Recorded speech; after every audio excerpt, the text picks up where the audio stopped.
ahí empecé a grabar. Justo se cortó cuando estábamos explicando. Bien, y lo que tenemos este es el circuito, que si verán es mucho más complicado que lo que estuvimos viendo hasta ahora. Lo que tenemos a la entrada es un buffer que me permite ajustar mi tensión de entrada, lo que sería B1, y en la parte inferior tengo lo que es 0 volt, que es mi entrada, UD.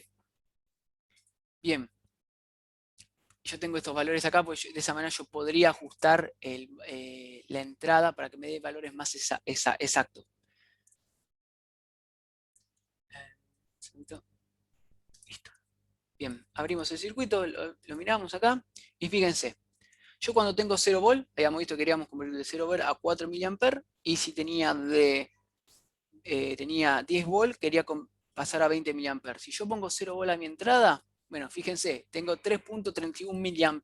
Bueno, yo podría ajustar acá las resistencias de tal manera que a mi salida empiece a tener más tensión. Fíjense, si yo empiezo a aumentar este valor de este buffer, este divisor resistivo, ¿sí? Fíjense, esto es un divisor resistivo nada más, que lo único que tiene es que tengo una alimentación negativa, pero sigue funcionando como divisor resistivo.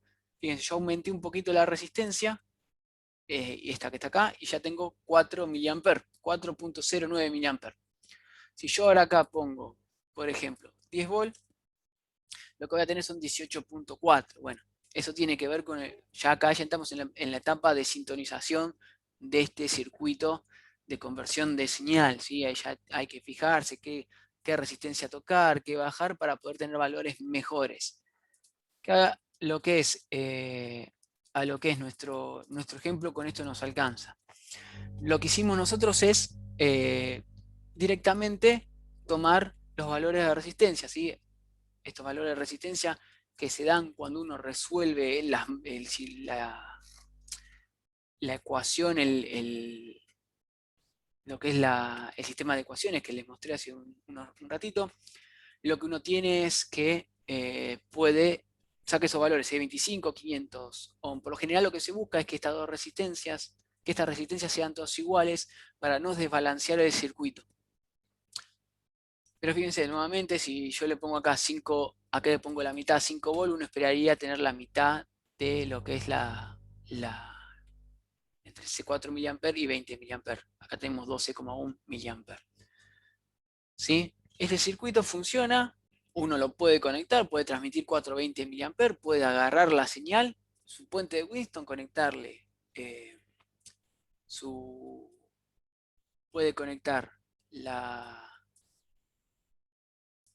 puede conectar su puente de Winston con su RTD, conectar el puente de Winston, amplificar la señal y convertirla a 420, 0 a 10 volt, 420 mA, y transmitir al PLC que está del otro punta de la sala y funcionar. La verdad, ¿alguien va a perder tiempo haciendo un circuito como este? No, ya existe. Alguien ya los inventó, alguien ya lo fabrica de manera mucho más sintonizada, por así decirlo, lo cual permite que funcione con el estándar, 420 mA. Pero seguramente si ustedes miden el sensor, el transmisor y el acondicionador de señal y les mandan los valores, van a ver que no van a tener a la salida 4 mA, 20 mA. ¿Sí? Van a tener valores distintos. Pero para lo que es el estándar de comunicación, alcanzan y sobran. Bien. Entonces, una cuestión más, esto lo voy a mencionar un cachito. Nosotros queremos que este circuito funcione en lo que es la etapa de amplificación de amplificación operación, o sea, que trabaje en esta línea. Bien. Si por algún motivo la resistencia de carga del circuito, que es el RL es donde yo voy a conectar, o sea, es el elemento a la que va a darle a alimentar este circuito, supera ciertos valores, el circuito deja de funcionar en forma lineal. ¿Sí? Si aumento ese valor, van a ver que lo que pasa es que empieza a darme valores en los extremos, deja de funcionar. A ver si me lo hace el simulador. Si yo, por ejemplo, esto lo aumento a 300 ohm, lo que voy a tener a mi salida, fíjense, va a ser siempre los valores de alimentación de, en este caso sería menos 10, perdón. Voy a irme a menos 12 miliamperes. Perdón, voy a tener 12 volts siempre a la salida. Acá tendría siempre 12 volts. Un segundito. Lo que estaría haciendo es que se satura. Estoy trabajando en la zona de saturación del circuito. Entonces, hay que tener un concepto muy en claro que cuando uno conecta una etapa de amplificación, ¿sí?, una carga a un circuito, el mismo en este caso no se sature. Si la carga RL para este caso, lo que nos está dando que lo que teníamos, lo que sale de cálculos es que, un segundo voy a cerrar esto así se vuelven a poner los valores que estaban antes. Si yo resuelvo ahí está. Perdón, un segundito.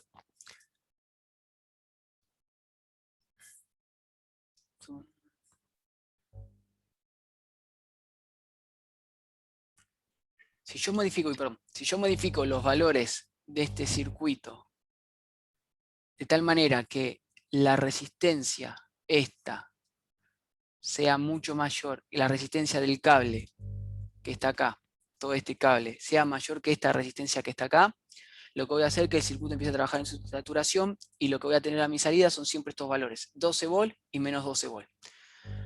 Entonces hay que tener ciertas lo que serían ciertas consideraciones a la hora de conectar una carga a un circuito de transmisión de 420 mA. Yo no quiero que no, en este caso va a saturar, puede ser que otro circuito no lo haga.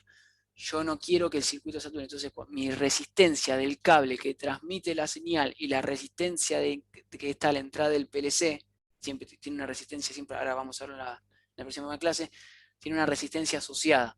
Si esta resistencia más esta resistencia R de cable y R es mayor a la resistencia de carga que tenía acá, esta que es 222, lo que me va a pasar es que el circuito va a dejar de funcionar como yo quiero. Y entonces son cuestiones que hay que tener que evitar. Ahora en lo que es conexionado vamos a ver específicamente de lo que estoy hablando, que se llama tensión de compromiso o compliance voltage, que tiene que ver con todos los transmisores. En este caso se da puntualmente para cuando la resistencia del cable de transmisión y de R, ¿sí?, son mayores que el de la resistencia de carga, que que está acá. Así que tome este valor que tengo acá de 222, sale de resolver las ecuaciones. En el apunte está explicado cómo es. Yo no quiero perder tiempo en eso si no nos metemos mucho en esto. Lo que sí quiero que sepan es por qué tenemos que utilizar lazos, por qué uno debería intentar utilizar lazos de corriente cuando hace una transmisión, un lazo de corriente de 420 mA. ¿Sí? Lo que sucede es lo siguiente, las señales de tensión son muy susceptibles al ruido electromagnético. Esto lo vamos a ver en breves de cómo lo afecta y cómo se puede compensar con algunas técnicas muy sencillas para no afectarlo. Ahora lo vamos a ver con unos ejemplitos también en el circuito. ¿Qué es lo que pasa? Con el ruido electromagnético, ¿sí?, cuando cualquier cosa que esté emitiendo una señal electromagnética, el cable que está alimentando mi circuito, lo afecta a ese ruido electromagnético, aparecen tensiones inducidas.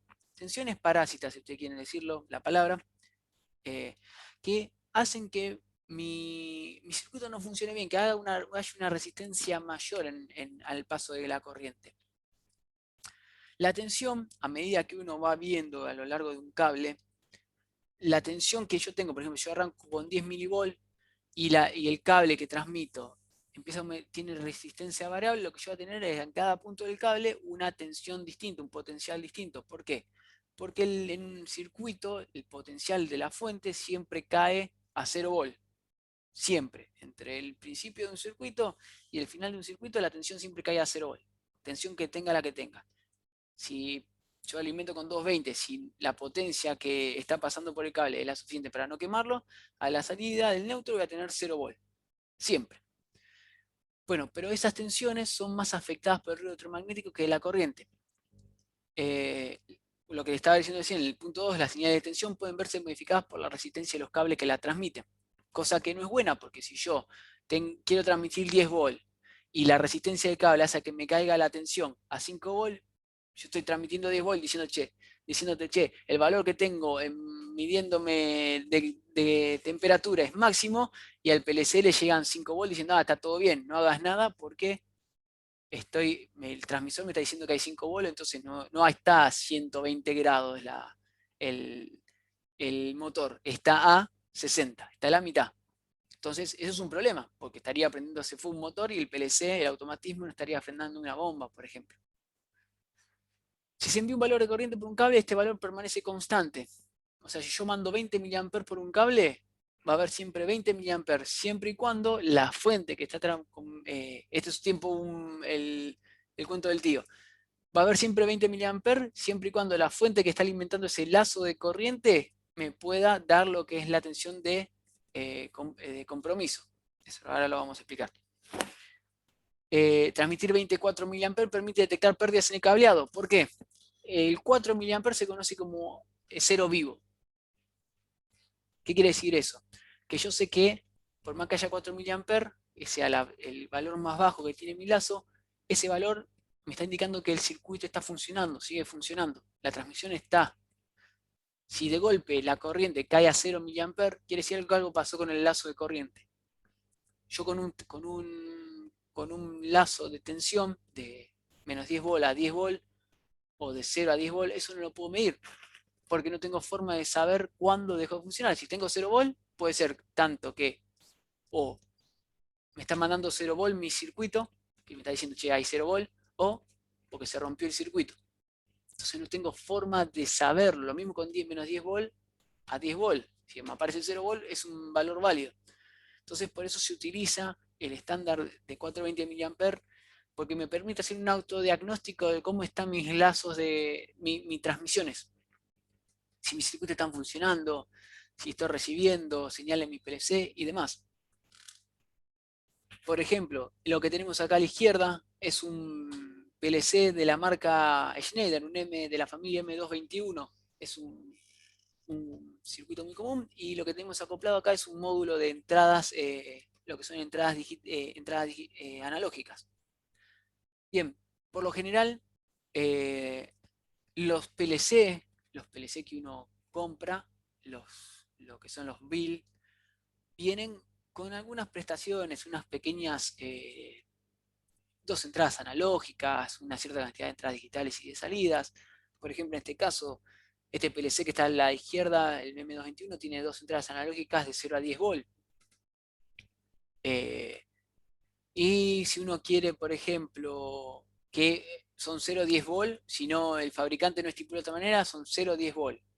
Ahora vamos a ver cómo puede convertir un valor de corriente a un valor de tensión, que se hace simplemente con una resistencia. Si es que el circuito, si es que el PLC ya no lo tiene incorporado.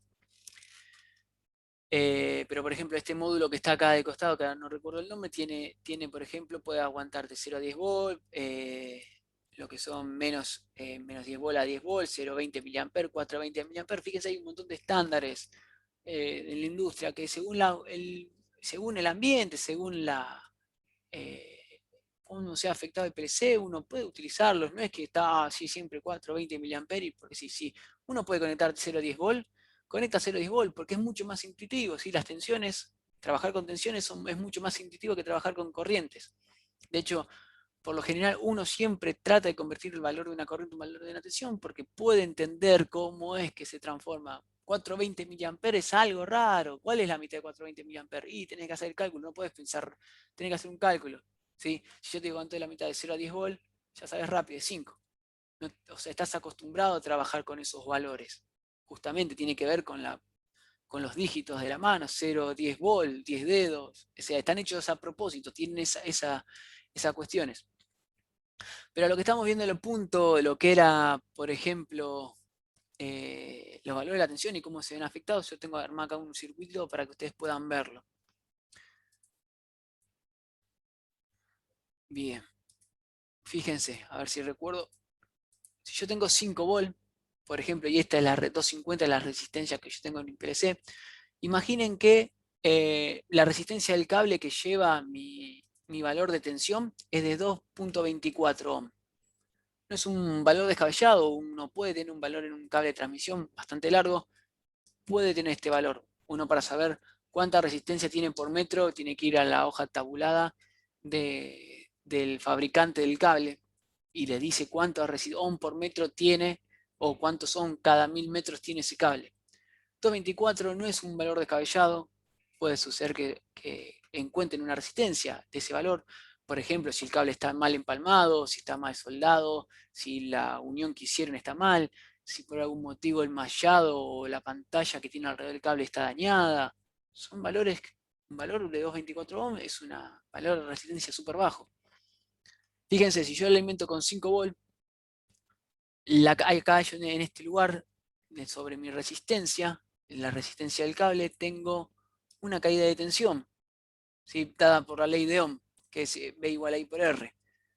Si yo mido acá, ustedes van a observar que tengo 4.44 milivolt caen sobre esa resistencia. Entonces cuando llego al final, que este es mi PLC, que en entrada tiene una resistencia de 250 para poder medir con la corriente que llega pueda medir la tensión, lo que voy a medir es 4.96 volt.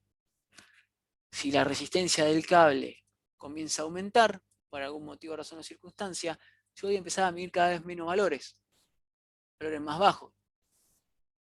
Entonces, si yo mando 5 volt, acá voy a tener 3.47 volt, haciendo una medición de mi sensor horrible y poniendo en compromiso cualquier proceso que esté automatizado. Por eso es importante siempre estar mirando el PLC. No es que dejo al PLC funcionando y ya está. Hay que fijarse qué es lo que está haciendo, hay que hacer un chequeo de rutina, si funcionan las entradas, si funcionan las salidas, si responde.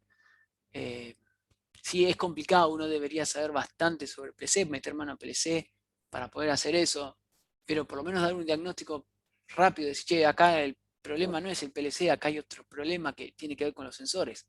Y lo que veníamos hablando en las clases anteriores, que siempre en algún momento de funcionamiento, del mantenimiento, uno tiene que hacer un parate, decir, che, vamos a revisar si los sensores se están midiendo bien, y si el sensor mide bien, ustedes ya se quedan tranquilos. Si hay un problema, es el automatismo. Acá, por ejemplo, si yo tengo una fuente de corriente, que tengo siempre 20 mA, no importa, acá me estaría faltando un segundito, una fuente de corriente puede ser el circuito que vimos recién, ¿sí? Que estaba con los amplificadores operacionales, haciéndolo trabajar en lugar lineal. Si yo tengo acá, mido con un amperímetro, tengo 20 mA. Si por algún motivo la resistencia del cable empieza a aumentar, si a la fuente que me está generando 20 mA le da el changüí, yo siempre voy a tener 20 mA a mi salida. Voy a tener en mi circuito siempre 20 mA. Y no importa lo que pase, siempre voy a tener 20 mA. Este es un simulador, ¿no? Ya me estoy yendo a un K, ahí reventó. Eso tiene que ver por la disipación de potencia. Pero fíjense, en ningún momento dejó de haber 5 volt. Vamos a bajar esto a 2.24. En ningún momento en mi salida dejó de ver 5 volt. O sea, siempre estuve midiendo 5 volt. Entonces, esa es una de las razones por la cual el estándar 420 mA es el que se usa más en la industria. Y si de golpe esto se hizo cero, ¿sí? Ahí el simulador no me deja que se haga cero. Lo que pasó, ¿sí? Es que el lazo se rompió. ¿Sí? Algo le pasó a mi sistema de transmisión que no me está mandando 4 mA como mínimo. Pero yo ya sé, si yo tengo 4 mA, tengo un volt. Es por eso, sencillamente por eso, el estándar de, si bien es sencillo, es el estándar 420 mA que más se usa en las transmisiones. Después tienen estándar de transmisión. Después tienen otros estándares, protocolos de comunicación que usan los 420 mA, el RC485 y demás que permiten comunicar con computadoras, pero eso son otra cosa. Acá estamos hablando netamente de sensores y de entradas. Bien, vamos a intentar de llegar a ver la parte, lo que son el RS485 y lo que es la comunicación Ethernet, para que entiendan más o menos cómo es que funciona y cómo un HMI y un SCADA se comunica con un PLC. Pero es tan sencillo como conectar, hacer una trama, enviar una trama y levantar un dato del otro lado. No hay nada complicado en eso. Bien, con esto termina la clase de acondicionamiento de señales. Lo que vamos a ver ahora es el conexionado de las entradas. Es una clase un poquito más amena, menos matemática, es más mirando a lo que es el conexionado directo. Así que vamos a cerrar esto acá. ¿Alguna duda con respecto a esto?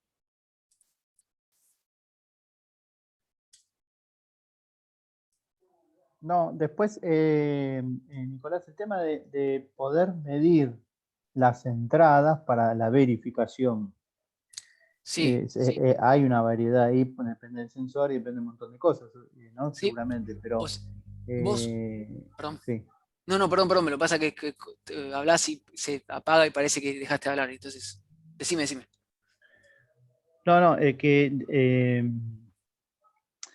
si podemos nosotros medir esas entradas, Sí, que sí, supongo que sí, ¿no? sí, sí, De manera para poder cómo verificar uno realmente. sencillamente para medir el valor, ese valor, lo único que tenés que hacer es sacar el sensor del PLC, ponerlo en el proceso y si sabés que es un lazo de corriente, agarrar un multímetro y ponerlo como si fuese Sí, en en modo serie, para en medir serie, corriente. claro, para mí corriente. Y si el sensor está funcionando, vos a la salida vas a tener 420 mA. O tensión, si es una tensión, lo pones y vas a medir algo. Y ya con eso ya estás seguro de que no te está diciendo que está funcionando bien el sensor, lo que está diciendo es que el lazo de Claro. corriente te está respondiendo. Si vos querés saber si funciona bien el sensor, lo tenés que contrastar. Y para contrastarlo, tenés que medir contra un patrón. Y ahí está, eso es lo que aparte de instrumentación. Pero por ejemplo, si es una RTD, es tan simple como sacarlo y prender algo fuego y decir, bueno, yo sé que acá tengo, justamente con un multímetro, algunos vienen con termocupla. Yo sé que acá Ujú. tengo 50 grados, mido con mi sensor y me fijo cuánto me está enviando. Puedes medirlo ya en el sensor, puedes medirlo directamente en el circuito con el acondicionamiento. No es que lo vas a romper. Claramente tienes que tener la posibilidad de poder sacar el transmisor del proceso, porque hay a veces que no es tan fácil como desenroscar una tapita y llevarse un cable, desconectar dos cablecitos, y a veces ese lujo no lo tenés. Pero bueno, que es cada situación.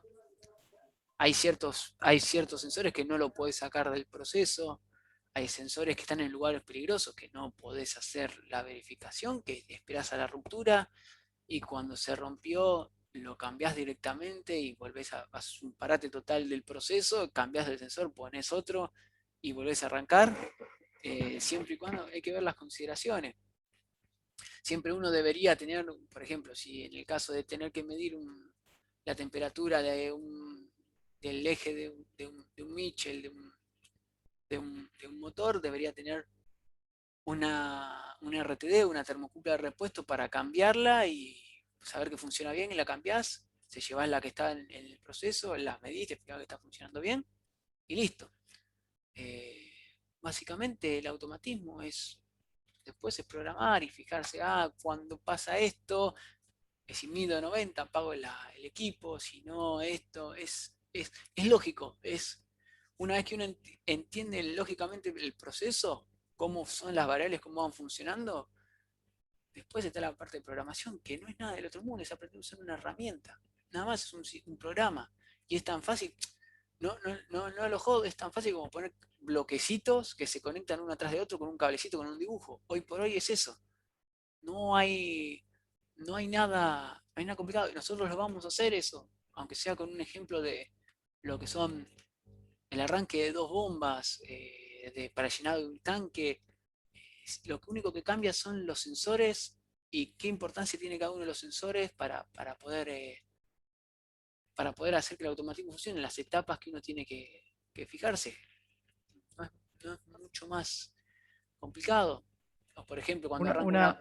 Disculpa, una vez cargado el programa, Sí, ¿no? Que uno diseña, probabilidad de que falle ese programa es mínima, Todas, ¿no? todas. ¿Todas? Podés ¿Puede tener, fallar internamente el programa de... podés tener una microcorte en la alimentación y no funcionar. Podés haber programado algo que es completamente redundante y no te diste cuenta y, eh, y no funciona. Y te volvés hoy por hoy hay, por suerte, hoy por hoy hay simuladores en los cuales vos podés hacer un mímico, un mnemónico y hacer cómo funciona la lógica de los sensores en la, en la, eh, en la planta, como si fuese una planta simulada. Si no, vos para hacer la automatización tenés que tener muy en claro cómo funciona el proceso. No es que, o sea, es fácil la lógica de cómo armar el programa. O sea, es fácil. El problema está en entender el proceso. Si uno no entiende a la perfección el proceso, ahí es donde el automatismo falla. Porque no es un error, el PLC hace lo que uno le dijo, es un error humano de interpretación del proceso. Entonces, no puede haber una persona que no conoce el proceso a la perfección, entre comillas, a la perfección, jamás debería automatizar algo. Porque lo que va a tener es un quilombo automatizado, porque no va a saber qué pasó y uno va a decir, che, pero está fallando, ¿por qué falla el automatismo? Y porque algo se escapó. Y ahí está la cuestión del automatismo. Una vez que funcionó bien, ¿sí? Después uno hace mantenimiento de los sensores y lo demás, está perfecto. En el momento en que uno tiene que armar el automatismo, si no entiende bien el proceso de la persona a la que contrataron para hacer el automatismo, no funciona, eh, no lo entiende, va a automatizarlo mal. Esa es la verdad. Pero el error no es de la máquina, el error es humano, de interpretación humana. Y ahí está la cuestión. Eh, no sé si, no es, o sea, eh, no es que tampoco, lo único que uno tiene que intentar hacer con un automatismo es matar a una persona. Si se rompe una bomba, bueno, se rompe una bomba. Pero por ejemplo, en automatismo uno cuando frena una bomba, lo que debería hacer, ¿sí? No es, por ejemplo, hacer que, si tiene un freno inercial la bomba, no es hacer que la bomba frene de golpe, sino que dejar que el sistema quede liberado y vaya descargando la energía solo. Si uno por la casualidad mata el proceso en la bomba, en el automatismo dice que la bomba se apaga automáticamente y levanta, abre un interruptor o porque se equivocó en el automatismo, va a tener un arco voltaico, va a hacer que reviente el interruptor, va a dañar la bomba, puede ser que se clave la bomba si, no, si tiene si una onda de sobrepresión en una cañería. Esas cuestiones, o sea, uno tiene que entender muy bien, por ejemplo, el arranque de una bomba, el funcionamiento de una bomba, la parada y el arranque de una bomba sobre todo el frenado. La parada de una bomba es mucho más complicada que el arranque, porque en el arranque lo único que uno tiene que tener en cuenta es, bueno, las consideraciones, el coseno, cómo está, el coseno phi, eh, tengo energía en el estator, está todo bien, tengo la energía en las tres fases y arranco. Cuando freno una bomba es 10 veces más complicado el proceso que pasa en el frenado de una bomba que en el arranque. Porque si yo freno de golpe la bomba, tengo una onda de sobrepresión en la cañería, eh, tengo arcos voltaicos en los interruptores, eh, puedo destruir la instalación si no tengo cierta, si no sé cómo funciona una bomba. Entonces, o una transferencia de un transformador. Acoplar un transformador es fácil, desacoplarlo, porque hay que estar fijándose qué es lo que está funcionando al mismo tiempo. Eh, hay, hay que saber bien el proceso. No es que viene cualquiera y hace un automatismo. Para cosas sencillas sí. Por ejemplo, no sé, algo sencillo, el funcionamiento de un compactador. Sí, el funcionamiento de un compactador es fácil. Tengo tres sensores, uno de final de carrera, si veo el émbolo, si no lo veo. Inductivo, un capacitor es inductivo, claramente, pues capacitivos no podrían ser. Uno ahí empieza a fijarse cómo funcionar, si tengo presiones, un sensor de presión, por ejemplo, si tengo líquido, funciona con líquido hidráulico, por ahí tengo lo que es el sinfín del compactador, es un motor eléctrico, depende de la implementación cambia, pero por ejemplo eso algo muy sencillo, ese si quieren después lo automatizamos, hacemos un pequeño bosquejo y lo automatizamos, pero hay procesos y procesos. que hay que tener en cuenta, muchos fenómenos físicos que hay que tener en cuenta a la hora de, de automatizar. Si el automatismo en un automatismo, por ejemplo, de una bomba, no hay por lo menos una persona que sea especialista en hidráulica o que entienda hidráulica, y es medio complicado, porque la persona que sabe hidráulica sabe cómo son estas cuestiones, los fenómenos que puede pasar cuando frena una bomba, y le puede decir a la persona que hace el automatismo, che, fíjate que si lo frenás de golpe puede pasar esto. Y así. No. Siempre que uno haga. Alguien que sabe hidráulica, estoy refiriéndome a una persona que estuvo por ahí años funcionando, trabajando al lado de la bomba, y que sabe las mañas que tiene la bomba y sabe lo que pasa cuando uno frena la bomba de golpe. Eh, Siempre uno que hace un automatismo, si no sabe, tiene que preguntar a la persona que estuvo en funcionamiento, que sabe las mañas del proceso, el buen supervisor, tiene que preguntarle al buen supervisor qué es lo que hace el sistema para poder automatizarlo bien. No es que yo me estoy graduado en ingeniería en automatización y control. No es que yo voy a ir a cualquier lugar y ¿saben qué? Lo automatizo lo que quiero. No. Si yo hago eso, puedo matar a alguien. Yo tengo toda una etapa anterior a hacer un automatismo en el cual estoy preguntando cómo está funcionando el proceso, justamente para no matar a nadie. No para si se rompe el transformador, uy, bueno, si se rompió el transformador, la empresa de la que me tiene contratado pierde una fortuna de guita y a mí me echan. El automatismo, ese es lo que no debe pasar nunca un automatismo, es que alguien salga lastimado. Ese es lo primordial. Después, si no funciona el automatismo, se corrige, se ve, se rehace y así. Pero bueno, son las consideraciones que hay que tener y los automatismos, los niveles de automatismo que uno maneja. No es o algo muy simple o algo muy complicado. No hay, no hay un punto, no hay si hay un punto intermedio. Así que bueno, si quedan 8 minutos, ¿alguna consulta más? Yo voy abriendo la otra clase.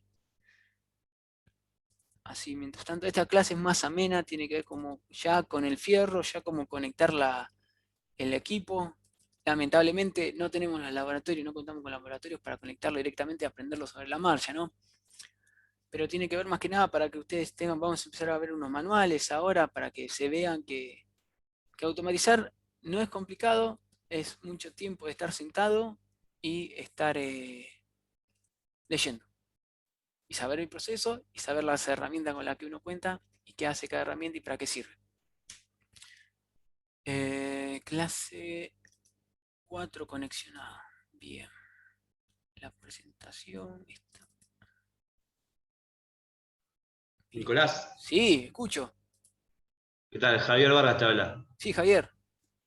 Justo estamos en un operativo acá en planta hoy nosotros, ¿viste? Con Sí. Alejandro Castañeda. Sí, Por ahí en algún momento me desconecto porque estamos viendo unas cosas, ¿viste? sí. Pero bueno, Alejandro está más involucrado en el tema, entonces no se conectó directamente. Ujú. Te quería avisar un poco de eso. Está bien, está perfecto, está perfecto. Dale, Gracias. vamos.